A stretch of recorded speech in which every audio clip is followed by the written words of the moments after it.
Dialah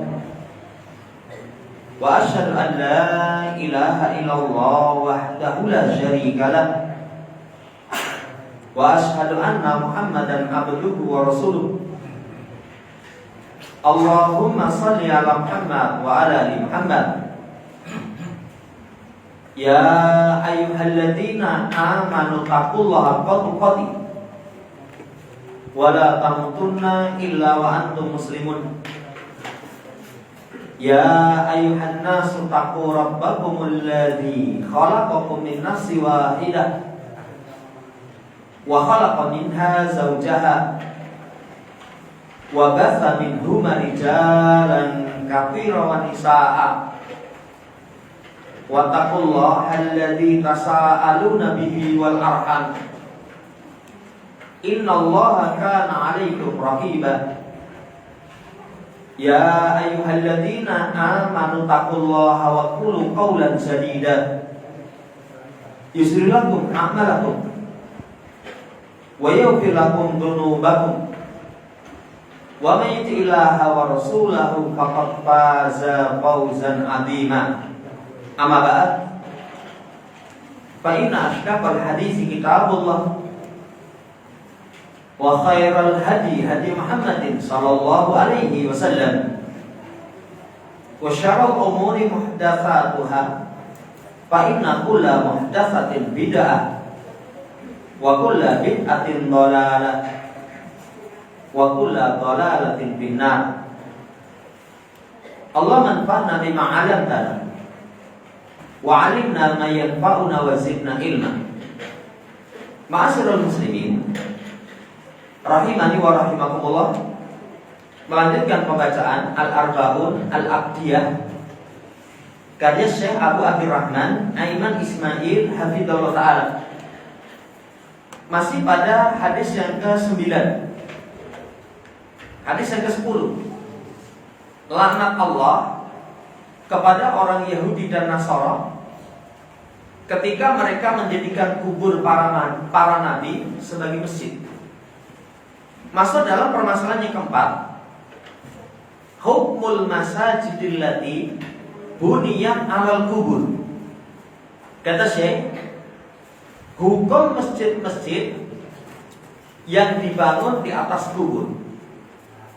Jamaah hormati, hadhil masajidu allati biha kubur wa yaqumuhun nasu lis-sholati fiha hal yumbasu hadal qabru wa yunqalu ilal maqabiril ana am yuhdamul masjidu nafsu. Kata Syekh, masjid-masjid yang dibangun di atas kuburan kemudian manusia menjadikannya untuk sholat, apakah kuburannya itu digali kemudian dipindah ke kuburan kaum muslimin, apa masjidnya yang dirobohkan? Jangan hormati, sebelum menjawab tentang ini, Syekh menjelaskan terlebih dahulu pondasi bangun masjid. Apa pondasi bangun masjid itu? Asalnya bangun masjid itu lillah. Makanya dalam ayat wa annal masajida lillah, bahwasanya masjid-masjid itu milik Allah Subhanahu wa taala. Nanti dalam ayat yang lain, wa masajidu yuzkaru fiha ismullahi katsiran, masjid-masjid yang disebut padanya nama Allah banyak. Dua ayat ini menjelaskan kepada kita asas membangun masjid itu, jamaah hormati, tidak disyariatkan membangun masjid illa liiqamati dzikrillah, kecuali untuk menegakkan zikir. Jadi kalau sejak awal bangun masjid karena ada kuburan nabi, orang soleh, para wali, itu sejak awal sudah menyelisih pondasi pembangunan masjid dalam Islam. Nanti lebih jelas lagi, penulis membawakan ayat Allah, fi buyutin adinallah an turfa'ah wa yudhkara fiha ismuh. yusabbihu lahu fiha bil ghuduwi wal asal rijalul la tulhihim tijaratun wala bai'un an dzikrillah wa iqamis shalah. Di rumah-rumah, maksudnya masjid-masjid yang Allah memberi izin untuk diangkat, disebut padanya nama Allah. Kan kalau di masjid sehari semalam disebut nama Allah, diangkat nama Allah. Allahu Akbar, Allahu Akbar. Itu di atas menara. Yang mensucikan padanya pada masjid itu pada waktu pagi dan petang orang-orang yang perniagaan jual beli tidak melalaikan dari zikir kepada Allah. Mereka menegakkan sholat. Gamblang sekali. Jangan hormati, masjid itu asas dibangun untuk menegakkan zikir kepada Allah Subhanahu wa taala, untuk ibadah. Makanya kalau sejak awal orang bangun, sekali lagi karena adanya kuburan, ini kuburan orang soleh dibangun, itu sudah keliru. Itu sudah keliru. Demikian pula yang menunjukkan bahwasannya fungsi masjid itu untuk ibadah.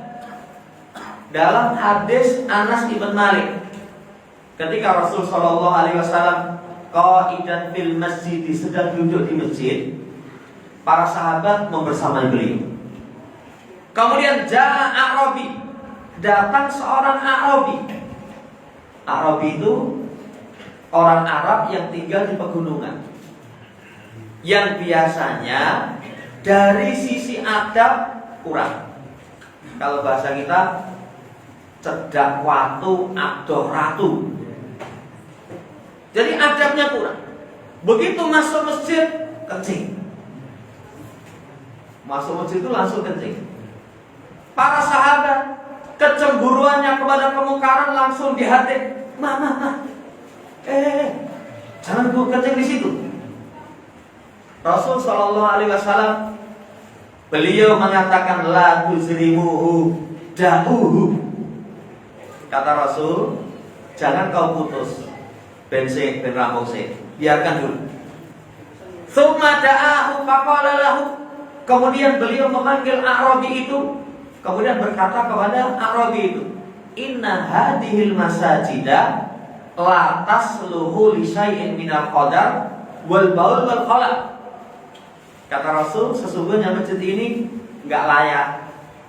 Ada sesuatu dari kotoran, kencing, ataupun sesuatu yang berkaitan dengan WC. Hanya saja itu liqiraatil Quran wa dzikrillah wa shalah. Fungsi masjid itu baca Quran, kemudian zikir kepada Allah, shalat. Jamaah hormati, hadis ini menguatkan pondasi bangun masjid itu untuk ketaatan. Untuk ketaatan. Nabi sendiri katakan li qiraatil Quran, baca Quran. Baca Quran itu di rumah dengan di masjid lebih utama di masjid.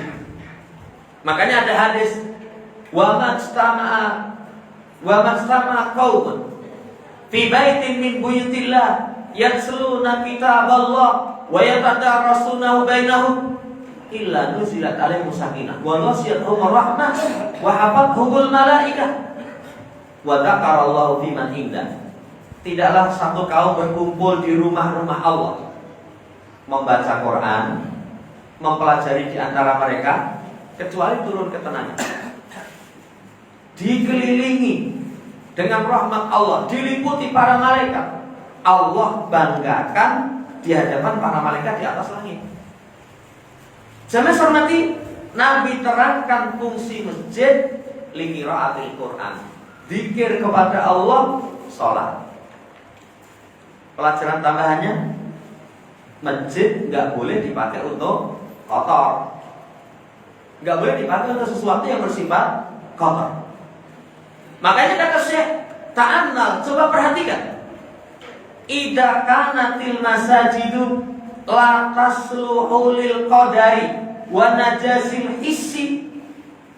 Coba perhatikan, kalau masjid-masjid itu nggak layak untuk kotoran atau najis hisi, wahadi asya yutor hiruha, ya, dan sesuatu ini bisa dibersihkan dengan seember air.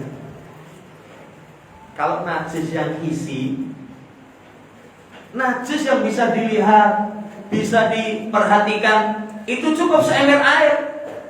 Lalu fakai fatasluhu li antakuna mahalan lin najasil maknawi. Lalu bagaimana mungkin kok diperbolehkan masjid sebagai tempat untuk najis maknawi? Najis maknawi itu kesyirikan. Lah kalau ada kuburannya, wah ini kuburannya wali. Ketika sholat di situ meyakini mendatangkan barokah, doanya itu lebih kuat sampai kepada Allah Subhanahu wa taala. Dari masjid kono itu ono kuburannya wali itu sinyalnya kuat kok. Dongo ning omah itu nanti kecil-kecil orang kabul lah. Saudara yang hormati, ini najis maknawi. Kata Syekh, coba diperhatikan. Kalau najis hisi, membersihkannya gampang itu. Walaupun kalau tempat kita, ya tambah kesal sithik. Misalnya karpet dipipisi, cari seember air disiram malah roto.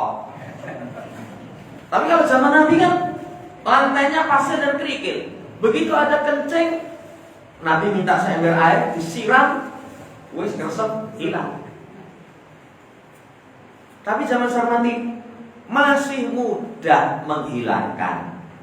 Lah kalau najis maknawi, kesyirikan, jelas lebih keras. Lebih keras. Ini pendalilan yang disampaikan oleh penulis. Kembali pondasi bangun masjid itu lillah. Karena Allah Subhanahu wa taala. Fungsi masjid itu untuk lidzikrillah, liiqamati dzikrillah, menegakkan zikir kepada Allah Subhanahu wa taala. Sekarang kembali kepada pertanyaan.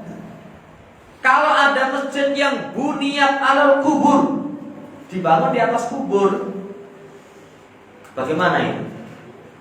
Apa kuburannya dipindah atau masjidnya yang dirobohkan? Penulis merinci, wa jawabu dzalika ala tafsil. Jawaban tentang itu dirinci. Pertama, in kanal qabru qad wudi'a awalan. Kalau misalkan kuburannya itu terlebih dahulu baru dibangun masjid, hadza fi'lun muharramun bittifaqil a'immatil arba'ah. Ini perbuatan haram sepakat ulama 4 mazhab, imam yang 4. Kalau kuburannya terlebih dahulu, maka wajib masjidnya dibongkar dengan kesepakatan para ulama. Ini kalau kuburannya disik. Iya. Jamaah hormati, karena masjid ini berarti dibangun bukan karena Allah Subhanahu wa taala. Padahal membangun masjid itu karena Allah. Usisa ala taqwa, dibangun di atas ketakwaan. Tapi kalau ono kuburan, kembalinya kuburan Nabi, kuburan orang soleh, kuburan yang dianggap wali, berarti kan bukan karena Allah. Ini bentuk yang pertama, cek. Lah ini kuburan sama masjid itu disik ndi? Setelah dicek, oh disik kuburane, masjidnya bongkar. Masjidnya bongkar. Penulis membawakan ucapan Syekh Taimiyah, sepakat a'immatud din ala annahu la yusra'u bina'ul masajidi alal kubur. Imam-imam agama itu sepakat. Kata beliau imam agama. Makanya nanti kalau di negeri kita ono kuburan dibangun masjid, kemarin disampaikan 3. Kuburan dibangun masjid, kuburan dipakai sholat, kuburan dipakai sujud. Itu berarti yang melakukan bukan tokoh agama. Laning itu tokoh agama loh, tapi gak teranggap. Karena sepakat a'imatuddin tidak disyariatkan membangun masjid di atas kubur. Makanya kalau ada masjid seperti ini, itu yajibu hadamu kulli masjidin bunya ala qabrin kainan man kana mayyit. Wajib masjidnya dirobohkan yang dibangun di atas kuburan, walaupun siapa yang dikubur di situ, wah, ini Nabi tetap broke. Ya. Kenapa? Karena akbaru asbabi ibadatil awsan. Kata Syekh Taimiyah, itu sebab terbesar untuk menjadikan peribadatan kepada berhala. Ya. Cuma kalau masjid-masjid yang sifatnya umum, apalagi itu berkaitan dengan orang katakan ini memiliki nilai sejarah, ya penguasa.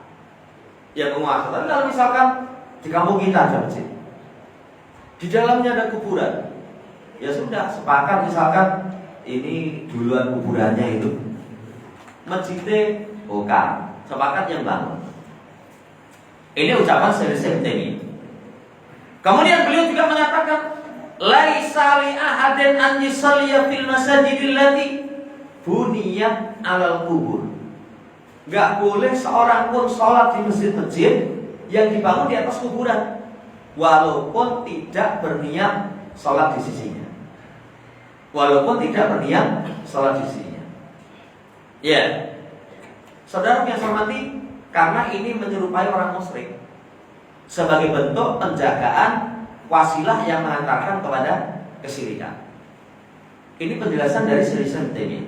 Sekarang murid beliau Imam Qayyim, beliau mengatakan tidak diperbolehkan ibqa'u mawadi syirki wa tawaghiti ba'dal qudrah ala hadamiha yauman wahidan. Kata Imam Qayyim, gak boleh membiarkan tempat kesyirikan, tempat tauhid, dengan catatan setelah punya kemampuan untuk menghancurkannya satu hari tok, gak boleh. Misalnya ada satu masjid di situ ada kuburannya disik. Kemudian setelah paham, sepakat masjidnya dibroke. Kilo ngebroke apa? Sasingkas ya. Itu kata Syekh Ibnu Qayyim, kalau punya kemampuan sudah jangan tunggu. Walaupun yauman wahidan, satu hari tidak diperbolehkan. Kenapa? Karena itu syiar kekufuran. Bisa menjadikan berhala tauhid yang disembah selain Allah Subhanahu wa taala. Tapi catatannya ma'al qudrati ala izalatihi, punya kemampuan untuk bisa menghilangkan. Kalau orang mampu, ya wis terangke. Sampaikan aja seperti itu tidak diperbolehkan. Kalau tidak punya kemampuan, nanti kalau nggak punya kemampuan ngeyel, nyadiri, kan gawok boleh, ini amri, ngopo masjidnya harta amri, mungkar itu syiar kekafiran. Ya wes, sebenarnya jangan beralasan dan ini ngajinya takwa kok. Waduh. Ya, padahal jelas penjelasan Imam Qayyim itu ma'al qudrati ala izalatiha. Wallahu ta'ala. Jangan hormati. Kemudian penulis mengatakan lagi, sekarang perhatikan Masjid Dirar. Masjid Dirar itu dibangun untuk menyaingi Masjid Kuba. Nanti kata Allah Subhanahu wa taala, "Walladzina takhadhu masjidan dirara wa kufran wa tafriqan bainal mu'minin wa irsadan liman araballahu wa rasulahu min qabl wa yahlifuna in aradna illal husna wallahu yashhadu innahum lakadzibun." Masjid Dirar itu yang bangun orang munafik, yang menjadikan Masjid Dirar kekufuran dan memecah belah barisan kaum muslimin. Untuk mengawasi, ya, siapa bagi orang yang memerangi Allah dan Rasulnya sebelumnya. Mereka bersumpah ketika bangun itu, kami tidak menginginkan kecuali kebaikan. Ya model itu sekarang ini. kuburan dibangun masjid. Kalau kita ingatkan alasannya, ya kami hanya niatnya apa? Kowe itu tanpa jasane Kanjeng Sunan paling masih nyembah batu itu. Masih nyembah batu. Ini mengingatkan jasa. Coba alasannya baik, mengenang jasa mereka. Ya, ada lagi alasannya. Lah kalau kuburan itu dibiarkan begitu, angkat wong arep ziarah kubur perindang, perinding gitu. Apalagi isinya kuburan itu kembang kamboja. Begitu kembang kamboja itu blok-blok bunyi-bunyi sur ambune. Wah, ambune wangi. Apa ada sumber bolong. Akhirnya dengan niatan supaya nanti orang yang ziarah kubur itu nyaman. Lihat alasannya. Mereka sungguh bersumpah, in aradna ilal husna. Kami tidak menginginkan kecuali kebaikan. Allah mempersaksikan bahwasanya mereka itu kadzab, pendusta. Allah katakan la takum fi abada, la masjidun usisa ala taqwa min awal yaum ahaqqu an taquma fi. Kata Allah, Muhammad, jangan kamu berdiri di dalamnya selamanya. Kan kisahnya ketika itu begitu rampung, ngundang Nabi Muhammad untuk pakai dalil. Loh, Nabi Muhammad itu belum sholat kayak ini kok kowe ora gelem. Kata Allah, jangan kamu berdiri di dalamnya selamanya. Masjid yang dibangun di atas ketakwaan, semenjak hari pertama kamu lebih layak untuk melaksanakan sholat di dalam Masjid Kuba. Allah melarang Nabi kita Muhammad sholat di masjid Diror. Yang masjid itu dibangun untuk memecah belah kalimat kaum muslimin, kufur kepada Allah dan Rasul. Ya, ini bisa dikiaskan dengan masjid yang dipondasinya adalah kuburan untuk mengagungkan kuburan. Ini kata saya, coba perhatikan. Masjid Diror memecah belah kaum muslimin. Ini malah syirik. Tingkatannya sudah syirik. Wallah ta'ala. Bahkan Ibn Hajar al-Haytami yajibu al-mubadarah li hadamiha. Wajib segera dirobohkan. Karena masjid yang dibangun di atas kubur, kata Ibn Hajar al-Haytami, ad-darru min masjidid dirar. Itu lebih bahaya dibandingkan dengan masjid Diror. Karena kalau masjid Diror itu maksiat kepada Rasulullah SAW. Maksiat kepada Rasulullah. Karena masjid yang dibangun di atas kubur, maksiat kepada Rasul, melanggar larangan Rasul. Makanya keras sih. Saudara yang hormati, bahkan Ibnu Qayyim, masjid Diror itu sama Nabi dibakar, diperintahkan untuk dihancurkan. Itu karena menjadi syarat orang-orang munafik. Demikian pula kalau ada kuburan kemudian ditinggikan, diperintahkan untuk diratakan. Syaddan lidari'ah, menutup pintu yang mengantarkan kepada syirik. Gua bilang penjelasan penulis. Jadi kalau ada masjid di situ ada kuburannya lebih dahulu, masjidnya dirobohkan, pindah tempat yang lain.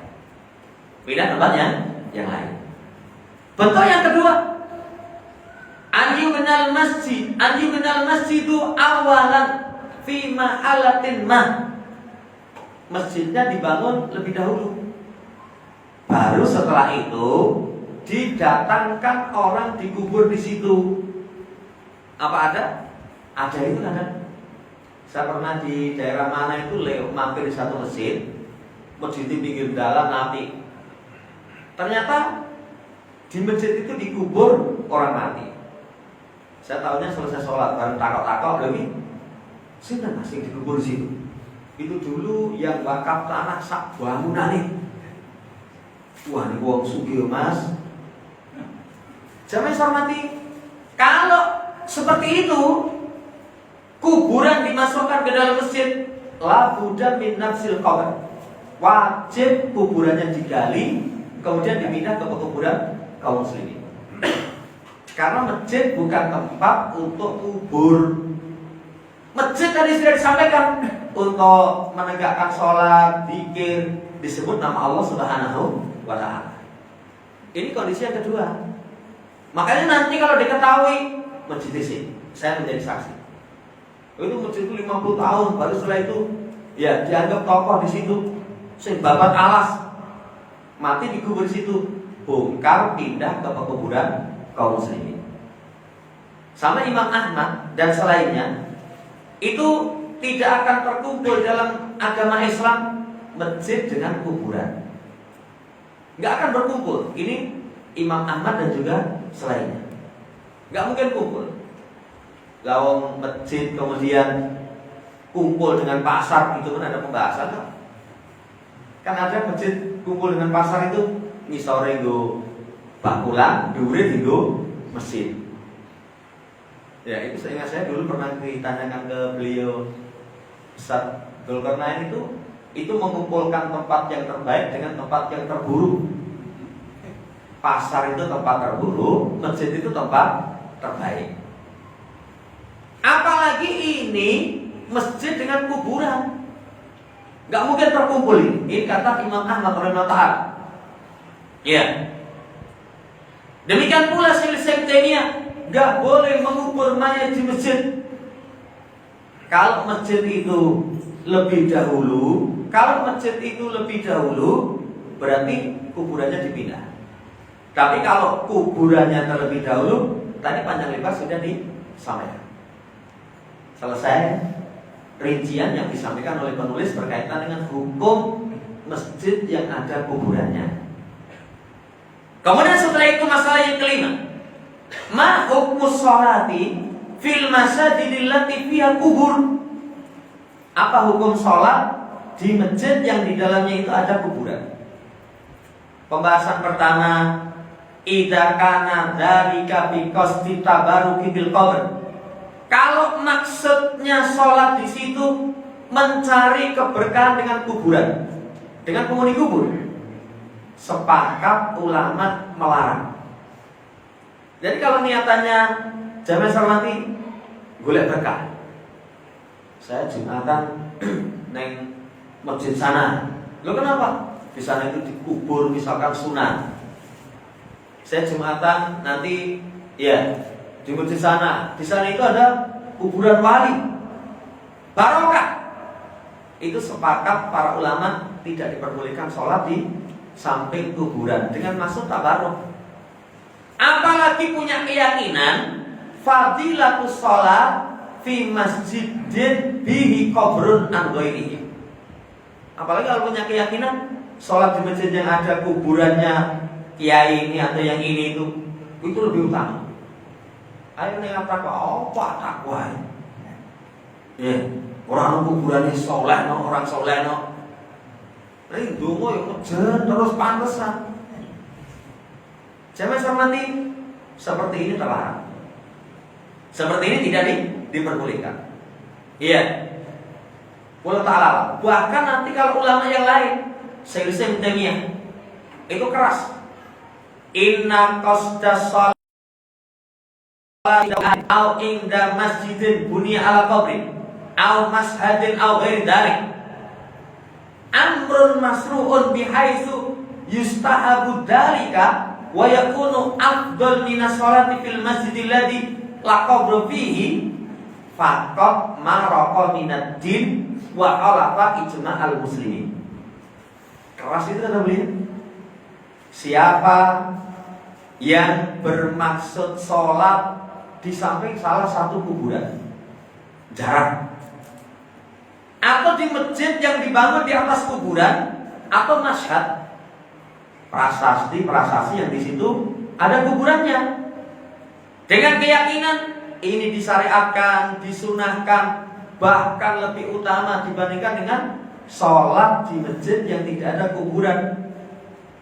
Lihat kata saya, sungguh dia telah keluar dari agama, menyelisih ijma kaum muslimin. Menyelisih ijma kaum muslimin. Lihat ini diperhatikan, kalau niatannya sholat di situ dengan keyakinan mencari barokah. Wah, yang kono berkah tenan. Karena itu tadi, di sana ada kuburan orang ini dan orang itu. Itu nanti kata beliau bisa murtad. Kalau Imam Al-Alusi itu sama dengan menentang kepada Allah Subhanahu wa taala dan Rasulnya. Kerusakan pertama kata beliau al-muhadatul lillah. Itu menentang Allah dan Rasul. Yang kedua, ibda'u dinin lam ya'dan billah. Mengadakan perkara bid'ah yang Allah tidak kasih izin. Ya. Larangan tentang ini sepakat. Maka wajib untuk segera masjid yang di situ ada kuburannya dirobohkan, kubahnya dirobohkan. Karena kata Imam Al-Alusi itu lebih bahaya dibandingkan dengan masjid Diror. Dibandingkan dengan masjid Diror. Kemudian jamaah Sarnaki, sholatnya sah apa enggak? Sholatnya sah apa enggak?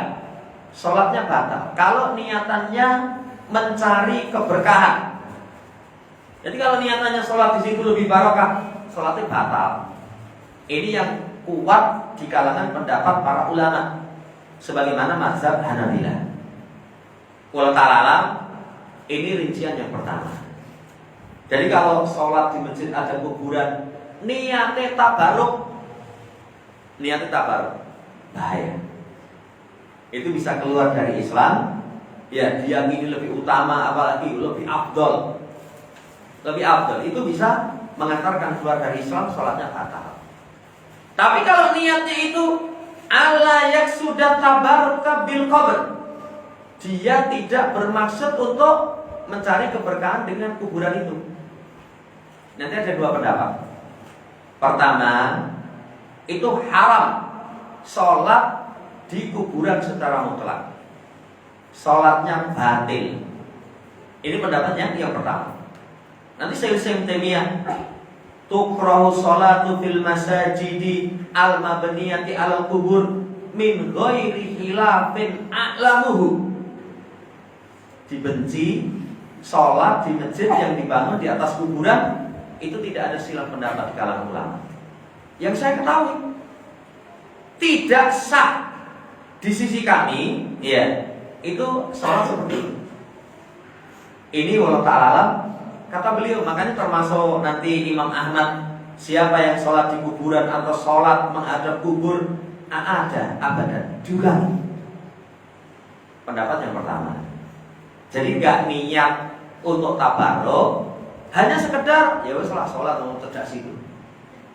Cedak situ itu saudara yang hormati hukumnya haram, sholatnya batal. Ini pendapat yang pertama.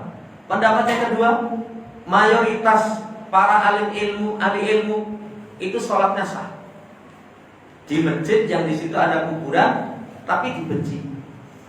Kata penulis, hada huwa rajih wallahu alam. Ini yang dikuatkan. Jadi kalau penulis menguatkan, jangan hormati kalau misalkan di situ ada kuburan, sholat di situ, ya, tidak niatan tabarruk, sholatnya sah. Tapi dia dibenci. Kenapa? Larangan Nabi Shallallahu Alaihi Wasallam. Nanti dalilnya, Umar itu melihat Anas ibn Malik sholat di samping kuburan. Ketika itu Umar mengatakan al-qabro, al-qabro. Anas kan dalam keadaan sholat, kubur. Anas ini dengarannya bukan kubur tapi al-qomar. Kan kalau kober dengan komar itu masih nyambung gitu. Tapi kalau al-qabru, kerumune misalnya asyamsu, nyambung. Umar mengatakan kuburan.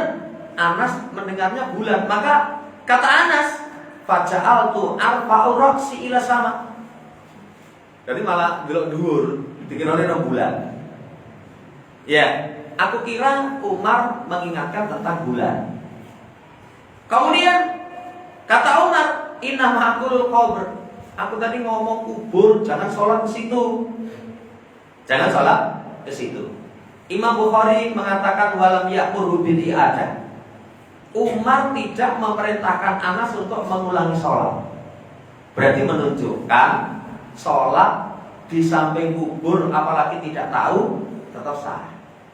Ya kayak kita misalkan mampir, sholat zuhur di satu masjid. Masjidnya api, nyaman gitu. Begitu mlebu itu nyes. Iya.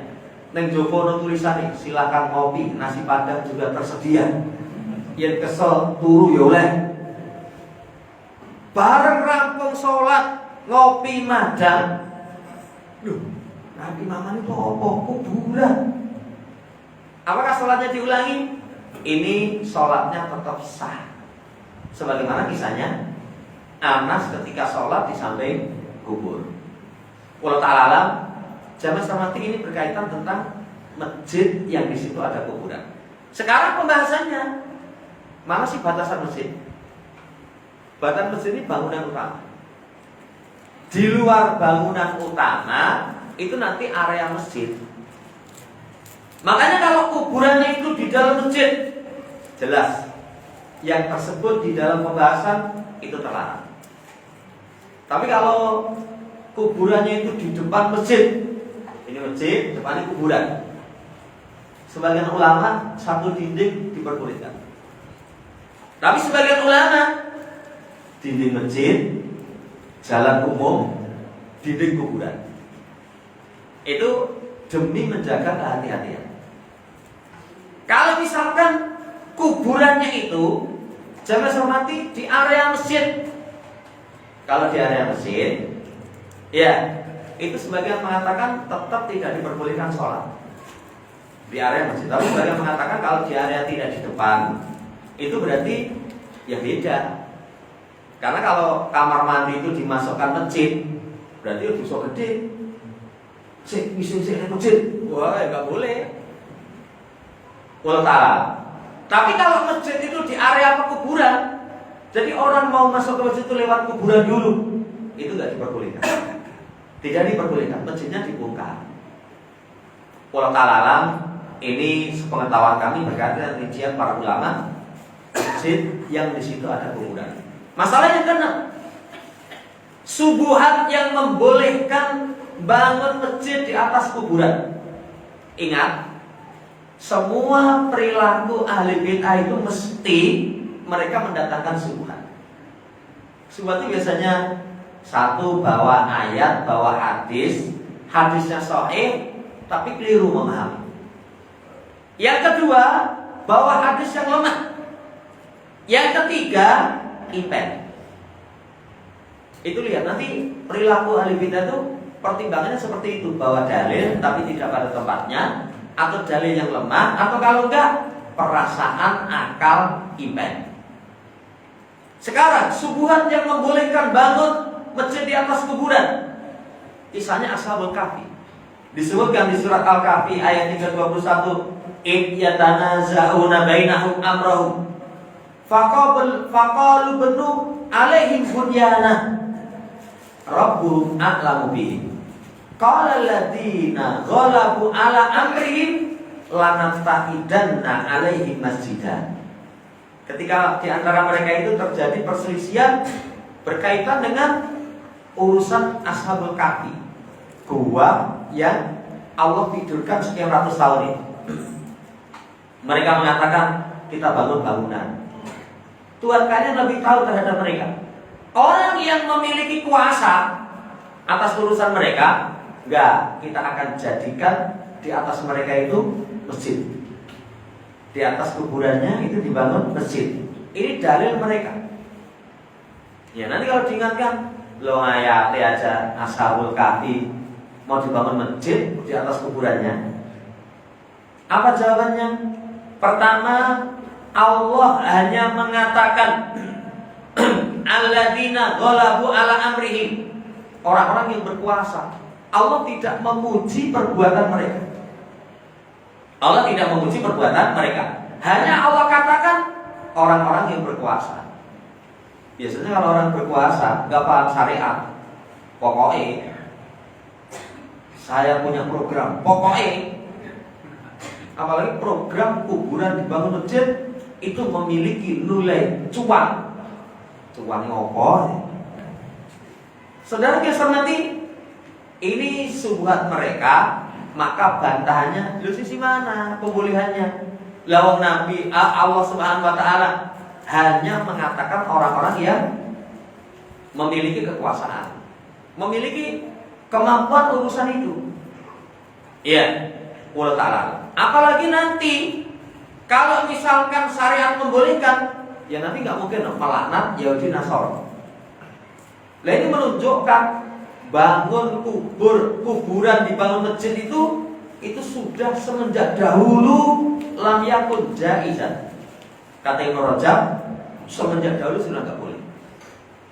Ini bantahan yang pertama. Bantahan yang kedua, disebutkan tadi orang yang punya ini, ya, yang punya kekuasaan.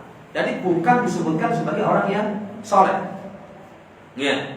Bantahan yang ketiga itu, saudara yang saya hormati, menyerupai.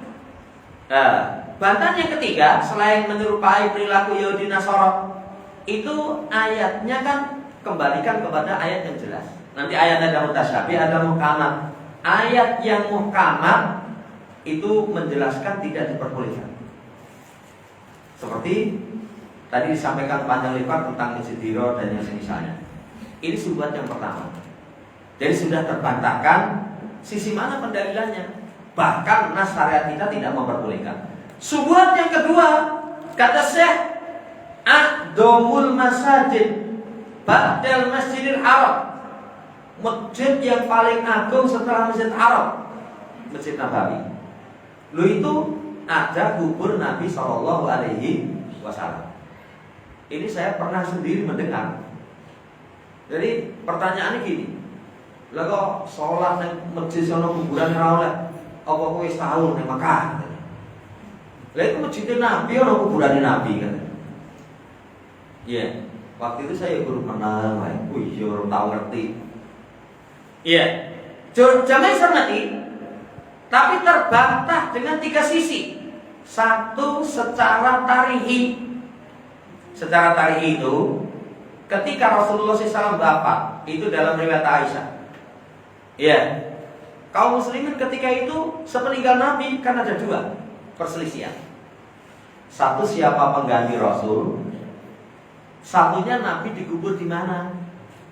Pengganti Rasul itu sahabat Muhajir mengangkat Abu Bakar, sahabat Ansar mengangkat, ya, itu tokoh dari orang Ansar, dari sahabat Ansar. Ya. Kemudian ketika itu diselesaikan dengan hadis Nabi, Ansar itu menjadi wazir, menteri. Akhirnya sepakat kepemimpinan di atas Abu Bakar, bukan Muhajir Abu Bakar, Ansar itu sahabat yang Ubaidillah bin Jarrah, bukan itu. Akhirnya Ansar menjadi wakil menteri. Berkaitan dengan dikubur di mana, itu ada yang usul dikubur di Baqi', ada yang usul tempat yang lain. Akhirnya dijawab oleh Abu Bakar, tidaklah seorang nabi Allah wafatkan kecuali di tempat yang dicintai untuk dikubur padanya. Maka kuburkan di tempat tidur beliau SAW. Kan ketika itu beliau tinggalnya di rumah Aisyah. Lalu di tempat tidur beliau itu disingkirkan, digali, di bawah tempat tidurnya dikubur di situ. Di rumah Aisyah radhiyallahu taala. Ya, dan rumah Aisyah itu mepet Masjid Nabawi.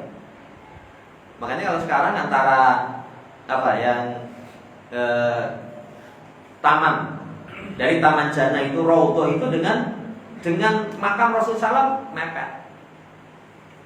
Ini kalau secara tarihi berarti Nabi tidak dikubur di dalam masjid. Baru pada masa Khalifah yang keempat diperluas masjid. Ya, tapi mereka juga meninggalkan untuk memasukkan rumah Aisyah itu ke dalam area masjid. Itu tidak dilakukan. Di masa Utsman ada perluasan Masjid Nabawi, itu juga beliau hati-hati. Jadi nggak dimasukkan ke dalam masjid. Sampai di masa Utsman itu dikasih pembatas supaya nanti orang jangan sampai mengarah ke situ. Baru pada masa Khalifah Al-Walid bin Abdul Malik, itu pada tahun yang ke-88 Hijriah. Al-Walid ini pengen memperluas Masjid Nabawi, kemudian memerintahkan gubernurnya ketika itu untuk memasukkan seluruh istri kamar, ruangan istri Nabi, rumah istri Nabi itu ke area masjid. Tidak termasuk rumah Aisyah. Lalu Umar bin Abdul Aziz yang ketika itu gubernur Madinah itu mengumpulkan ulama kota Madinah untuk musyawarah. Ini masya Allah. Jadi nggak langsung ambil keputusan, tapi ya ulamanya dikumpulkan, kemudian ulama itu keberatan. Pada waktu itu sahabat sudah nggak ada, karena sahabat yang terakhir meninggal itu Jabir bin Abdullah. Ya, yang ada ketika itu yang terkenal itu Sa'id bin Musayyib. Itu tidak ridho. Jadi kalau bisa kuburan Nabi jangan dimasukkan ke dalam masjid. Setelah itu, setelah 10 ulama itu dikumpulkan, mereka rapat sepakat seperti itu, dilaporkan kepada Khalifah Al-Walid ibn Abdul Malik. Al-Walid tetap orang, pokoknya dilebokke. Nah itu tadi ya, kalau orang punya urusan itu, ya pokoknya gitu. Akhirnya dimasukkan. Yang apa yang dilakukan oleh Al-Walid ini persis tentang kisahnya Ashabul Kahfi. Qala alladziina ghalabu ala amrihim. Berkatalah orang-orang yang memiliki kemampuan terhadap urusan mereka. Ya kalau harta dari masjid. Ya orang kalau misalkan punya kekuasaan ya kan kuat sekali. Akhirnya kubur Nabi SAW masuk ke dalam masjid. Ini sudah jelas. Berarti kalau kalian katakan Masjid Nabawi itu ada kuburannya, itu terpisah. Makanya kuburannya sendiri beda. Kalau kuburan Nabi, kuburannya hijau. Ini yang pertama. Bantahnya. Yang kedua, secara usuli, secara mendasar, Nabi melarang menjadikan kubur sebagai masjid. Ini Nabi melarang. Berarti kalau terlarang, ya sudah nggak boleh, tidak diperbolehkan. Kalau nanti jangan cermati karena kemaslahatan yang dikuatkan, itu bukan berarti pembenaran, tetap asalnya tidak diperbolehkan. Tapi penguasa kan sudah berhati-hati, makanya sampai dikasih dinding pembatas, kemudian di situ ada penjaga. Begitu ada orang mulai hulu, pusat-pusat temboknya, diusapi karo awake, awet nom, seger waras, rezeki lancar. Itu sudah ditegur, haram. Karena kalau ditegur gue basa Jawa orang mudeng. Haram. Ini bantahan secara saudara yang hormati akar sumber masalah. Adapun secara akidah, Nabi melarang menjadikan kuburan sebagai masjid, itu larangan akidah karena wasilah kepada kesyirikan. Ini wasilah kepada kesyirikan. Dan ini jelas sekali. Nah, jelas sekali. Apalagi nanti Nabi sendiri berdoa, ya Allah, jangan jadikan kuburanku wasanan yu'bad, berhala yang disembah. Berhala yang disembah. Ini menunjukkan dahulu kuburan itu kalau nggak hati-hati itu sudah menjadi berhala yang disembah. Makanya beliau berdoa kepada Allah, walhamdulillah, itu Allah kabulkan, sekarang terjaga. Subhat yang kedua sudah terbantahkan dengan jelas. Ini yang bisa kita baca insya Allah di pertemuan seterusnya, masuk pada hadis yang ke-11. Semoga Allah Subhanahu wa taala jaga diri kita dari semua bentuk kesyirikan dan penyelisihan kepada syariat, sehingga kita mendapatkan keselamatan di dunia dan akhirat. Allahumma amin.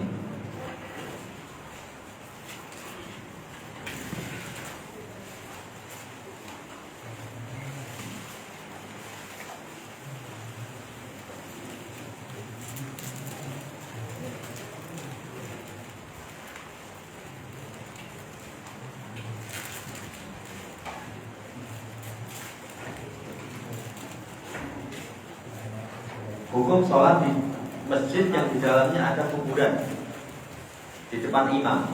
Tadi sudah disampaikan. Jadi sholatnya sah. Apakah mengulangi? Tidak mengulangi. Ya, boleh ta'ala dengan catatan tidak tahu. Tapi kalau sudah tahu, ya itu nggak boleh.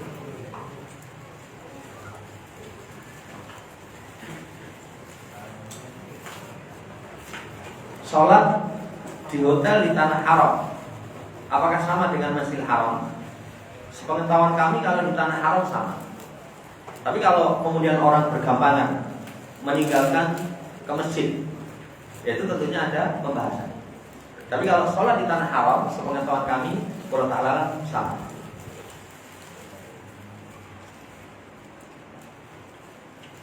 Apa hukum berjalan di atas kuburan? Tidak diperbolehkan. Ya, tidak diperbolehkan karena kebanyakan kuburan penataannya tidak teratur. Nah ini termasuk kuburan di negeri kita itu wes, wah, sasae kemudian ujingi kebak. Itu izin itu bukan budaya dari Islam, bukan syarat Islam. Itu terlarang dalam syarat Islam. Tapi alhamdulillah yang sekarang sudah rintisan makbaro itu sudah rapi.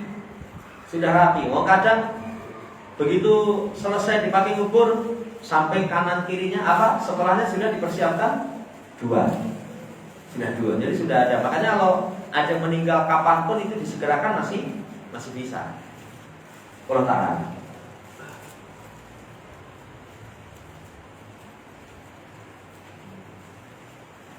Bagaimana sikap yang seharusnya di kondisi mungkin banyak berita negatif di negara Indonesia terkait program ekonomi?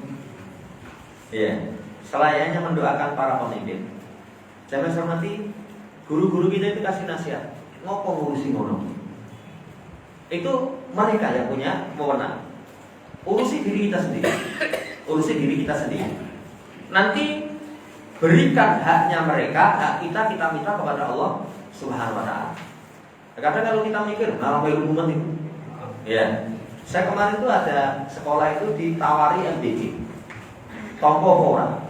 Karena kalau tompo itu kamu ikut mendukung program korupsi sedino sak miliar. Saya kalau mikir, pernah kalau sedino sak miliar ya? Iya. Berarti tahu dalam perbuatan dosa.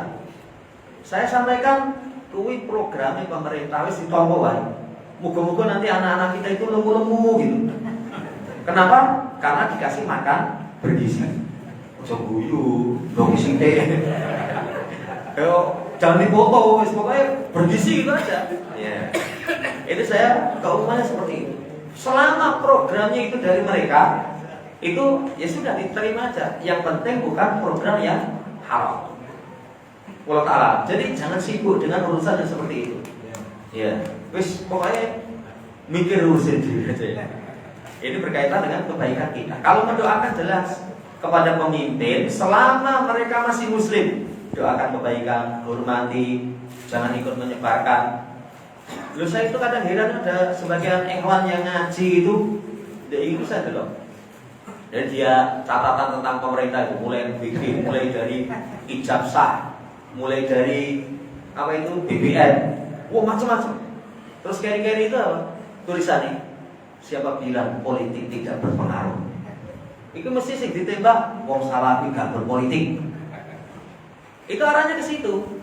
Ya, kalau mereka paham, sekali lagi apa yang merupakan kebijakan pemimpin? Lalu kebijakan pemimpin itu kadang menurut kita elek, tapi itu pertimbangannya jelimet itu. Jelimet. Tapi orang gampang aja. Makanya saya sudes. Itu termasuk di masa sekarang kalau urusan internasional menengok ya. Karena kita tidak mengetahui hakikat di balik itu.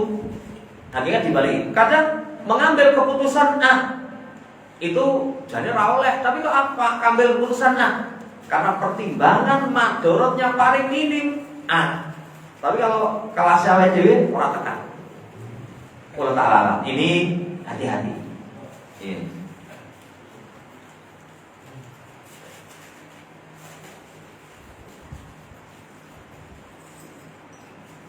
Dalam hadis dijelaskan pahala suruh diperoleh dengan berzikir selepas subuh sampai matahari terbit lalu sholat 2 rakaat. Bila seorang berzikir lalu makan baru sholat 2 rakaat, apakah masih mendapatkan pahala suruh? Kalau saya seperti ini, kita berharap aja. Jadi kita berharap, pokoknya amalan kita itu iringkan itisab, muga-muga. Tapi kalau orang misalnya khawatir tenan dia cuma makan kan gampang. Jadi jangan menjadikan kita wah itu piye madang apa ora ya. Ya, kalau khawatir misalkan ya wis rasa madang. Tapi kalau saya secara umum harapkan aja. Harapkan semoga pahala kita kerjakan. Allah Ta'ala. Apakah termasuk bid'ah? Seorang imam setiap akan sholat mengucapkan jamaah yang bawa HP mohon dimatikan. Ini kalau harus Jadi kalau harus misalkan dengan niatan takarrub, mendekatkan diri kepada Allah Subhanahu wa taala, itu bisa. Tapi kalau enggak, sekedar mengingatkan.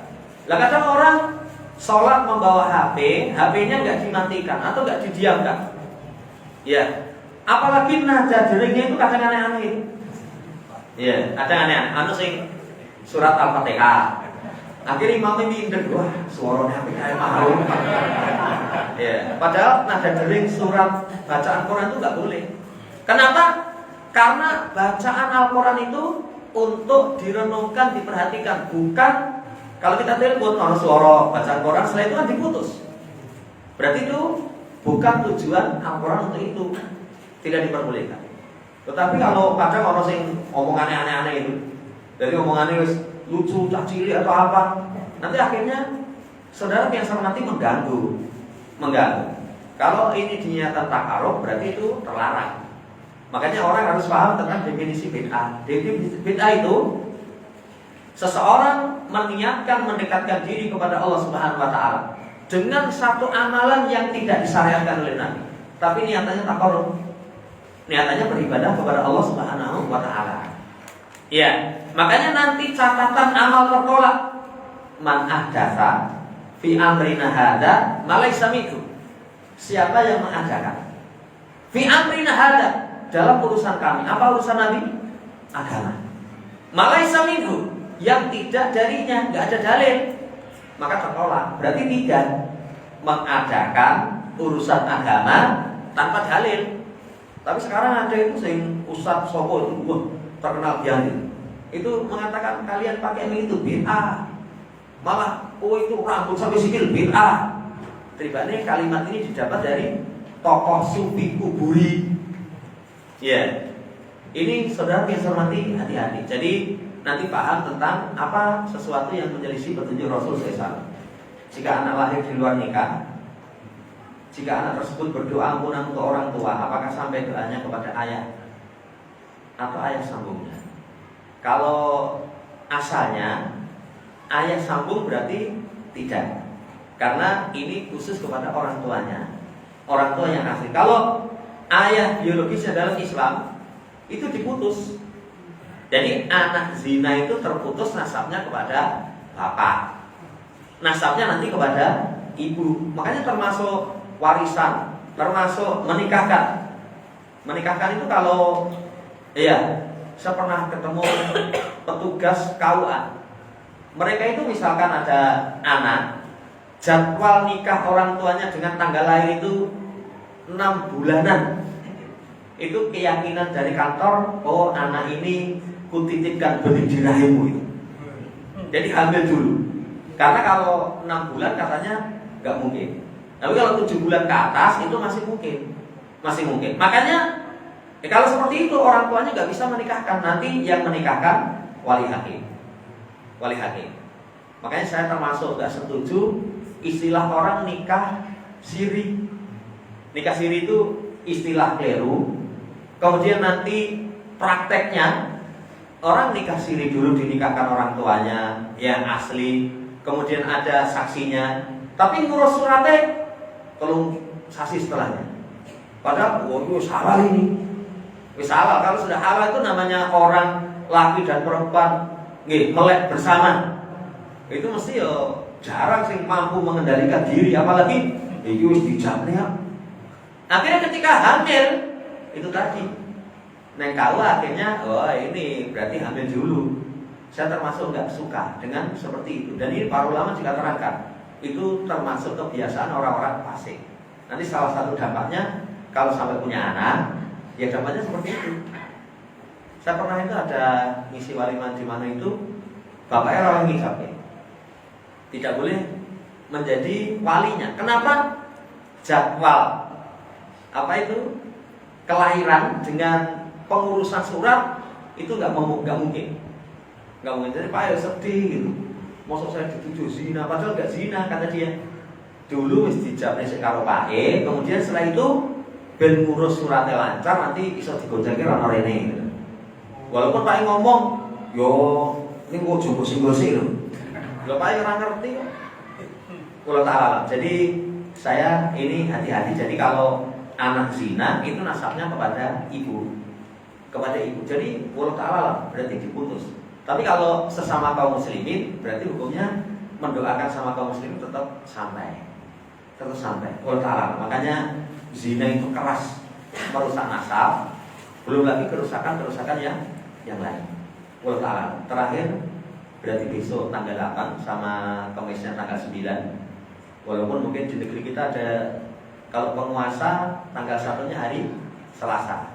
Tapi sebagian ormas itu dengan alasan kita hisab itu menentukan hari Rabu.